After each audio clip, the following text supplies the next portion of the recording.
दो चीज़ें मैटर करती हैं। एक तो आपका प्रोडक्ट पेज का ट्रस्ट कैसा है, जो आपने वेबसाइट बनाई है उस पर आपका कैसे ट्रस्ट बैजेस लगे हुए नहीं लगे हुए हैं, आपके जो फेसबुक का ऐड है, इंस्टाग्राम का है, वो लगे नहीं लगे हैं, सब कुछ मतलब उसका लोगो वगैरह जो भी है, उसका जो टाइटल है, उसकी जो फोटोग्राफी है, और उसमें 30 डे मनी बैक गारंटी देनी पड़ती है।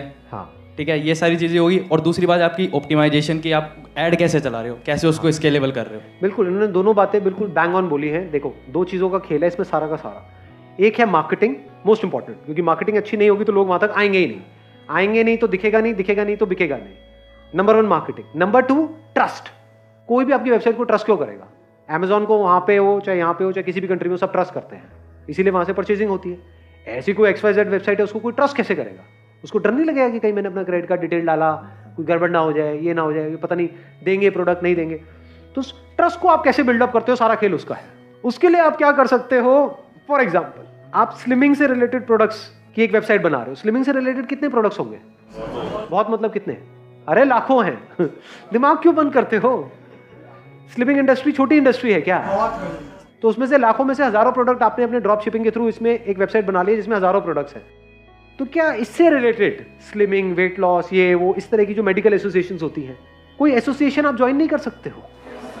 बहुत सारी एसोसिएशंस होती हैं।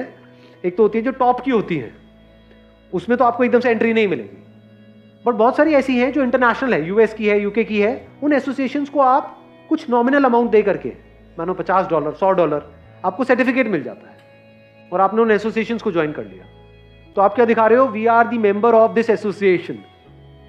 समझे मैंने क्या बोला? Wait loss association of New York for example, ऐसी कोई एसोसिएशन है, उसके आप मेंबर बन गए और उसका वो सर्टिफिकेट और उसका पूरा डिटेल आपने वहां पे डाल दिया। तो ये क्या हो गया? एक तरह का मार्केटिंग हो गया। जैसे ये नहीं होता, बहुत सारी कंपनीज यूज करती हैं ISO 9001, ISO 14000। तो ट्रस्ट बिल्डअप करने के अलग अलग तरीके हैं।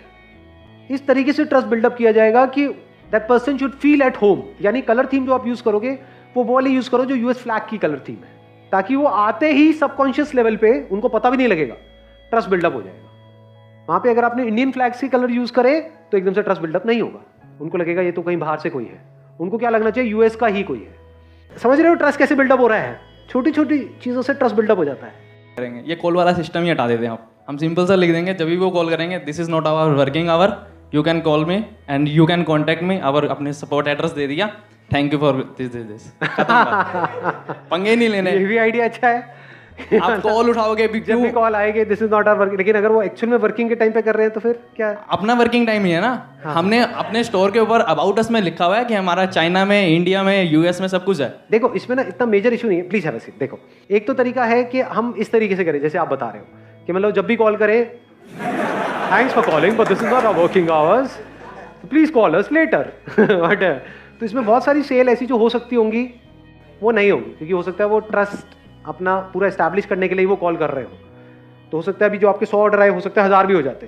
तो आप क्या कर सकते हो? देखो जितनी भी ये इंटरनेशनल कंपनीज भी है ना, US की कंपनीज है, ये है वो, उनके सबके कॉल सेंटर तो ज़्यादातर इंडिया में ही है। आपके भी कोई ना कोई यार दोस्त होंगे जो कॉल सेंटर में काम कर रहे होंगे, वो मेल भी हो सकते हैं, फीमेल भी हो सकते हैं। जैसे ही काम थोड़ा सा चल जाए, अगर उनको भी अपने साथ में ले आओ तो, कि भाई तू वहाँ पे काम कर ही रहा है, मेरे यहाँ पे देख इतने की तो सेल हो ही रही है, इतना तो मैं कमा ही रहा हूँ, चल आ जा 10% तेरा। और वो अपने मोबाइल से ऑपरेट कर सकती है या कर सकता है, जो भी होंगे। मतलब उनको कोई ऑफिस की भी जरूरत नहीं है, आपको कोई ऑफिस लेने की जरूरत नहीं है इसमें। वो अपने घर से बैठे बैठे ऑपरेट करेंगे। काम क्या है? कन्वर्जन करना। जितनी कन्वर्जन होंगी उन पर उनको 10% उसको कमीशन मिलेगा। तो उसका दिमाग कैसे चलेगा कि यार मैं भी कैसे कमाऊं। उसको पहले अकाउंट खोल के दिखा दिया, देख भाई तेरे को टेंशन लेने की जरूरत नहीं है, इतना तो महीने का आ ही रहा है, तो 10% के हिसाब से तेरे को इतना तो मिल ही जाएगा। ऐसे कर। और इसमें क्या हो रहा है? पार्ट टाइम में आपका एक बिजनेस शुरू हो रहा है। अब एडवर्टाइजिंग में आपके ऊपर है आप कितना लगाते हो। अगर एडवर्टाइजिंग को एज एन एक्सपेंस देखते हो तो आप बेवकूफ हो, एज एन इन्वेस्टमेंट देखते हो तो जितना लगा रहे हो, अगर आपको डिजिटल मार्केटिंग आती है तो जितना लगा रहे हो उससे ज्यादा कमा रहे हो।